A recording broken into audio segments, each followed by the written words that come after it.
dashuria vjen nga stomaku. Jo, dashuria vjen edhe duke pas një tërp bukur. Edhe duke ushqyer shëndetshëm, se po se ushqeve shëndetshëm nuk mund ta kesh trupin e bukur edhe as lëkurën e fytyrës të bukur, më kupton? Dhe ushqimet e shëndetshme janë të kushtueshme. Për shembull, avokadoja kushton. Gjitha ushqimet e shëndetshme kushtojnë, sepse janë bio dhe ushqimet bio kushtojnë. Dhe kjo gjë dihet botërisht për një njerëz që merr vesh nga pjesa e ushqimit shëndetshëm. Pra, ky trupi këtu, për shembull, do ushqim të shëndetshëm, që të jetë kështu. E kupton se të jetë me forma kështu duhet ushqesh shëndetshëm dhe kushton. Nuk është problemi se vjen dashuria nga stomaku, sepse nuk është se po flas për llupsllok.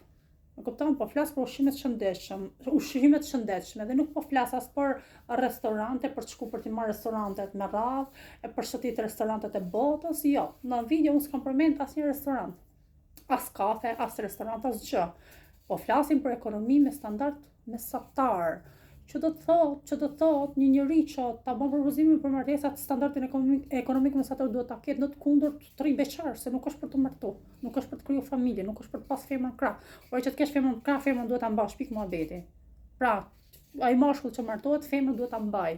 Duhet ta mbaj me të gjitha mirët, me ushqim, me produkte kozmetike që femra të jetë e bukur, e kupton? Kjo është ideja. Në të kundërt, rrini si delet atje, pa martuar.